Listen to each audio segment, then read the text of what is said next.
Once, as luck would have it, Gram learned that Gro, the daughter of Sigtrugus, king of the Swedes, had been promised to one of the giants. He cursed that royal blood should enter such a shameful connection, and made war on Sweden, intending to thwart the monster's efforts by an example of Herculean bravery.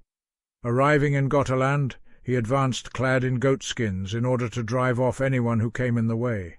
He impersonated a giant, dressed in hides of wild animals, grasping a horrific club in his right hand. Gro met him by chance as she was riding to bathe in the forest springs, attended by a small group of handmaidens on foot.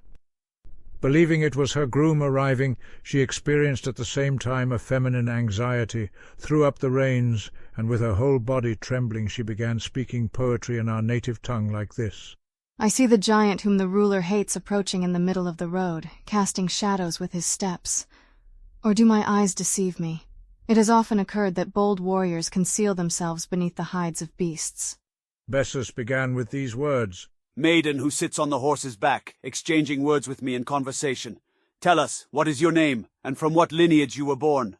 Gro replied, Gro is my name. The king is my father of illustrious blood, shining in arms.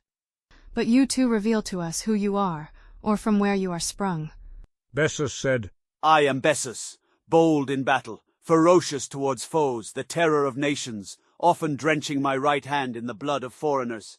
Then Gro said, Who, I ask, arranges your battle line? For what general do you carry the banners of war? What prince directs the warriors? What lord furnishes the fighting? Bessus spoke in return. Gram governs the battle line, blessed by Mars, never deflected by force or fear, never frightened by blazing pyres, savage swords or surging seas. We raise our golden standards under his command, girl. To this, Gro answered, Turn back from here, reverse your march, or else Sigtrugus will crush you all with his army, and lay a noose around your necks. Ferociously fix your throats in the grim gallows. Offer your bodies to the rigid knot, and cruelly shove your corpses to the gluttonous raven. Bessus spoke again. Before that, Gram will send him to the netherworld, and offer him to Orcus. Before death closes his own eyes, he will hurl him whirling into the terrifying Tartarus. We do not fear Swedish soldiers. For what reason do you threaten us with mournful murder, girl? To which Gro replied, I will depart from here to revisit the famed halls of my father, lest I should rashly see your brother's battle lines approaching. I pray that if you remain, your final fate will seize you. Bessus answered, Go back to your father in good spirits, child, and do not pray for our rapid demise, nor let anger batter your chest. Indeed, a difficult woman often roughly refuses a suitor the first time, but gives in the second. After this Gram couldn't stay silent any longer, and advanced on the girl, and emulating the horrendous speech of monsters, spoke with a grim voice. A maiden must not fear the rabid giant's brother, nor grow pale when I get close to her. Sent by Grip, I shall never lie in any girl's bed, unless I have her consent.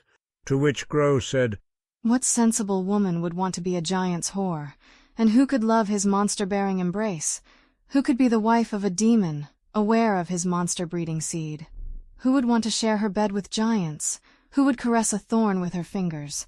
Who would sincerely mix her kisses with mud? Who would join her smooth limbs to unevenly placed shaggy arms? When nature cries out in protest, none can fully enjoy the leisure of Venus. Monsters do not match the love that women are wont to feel. Gram replied, This conquering arm has many times tamed the necks of mighty kings.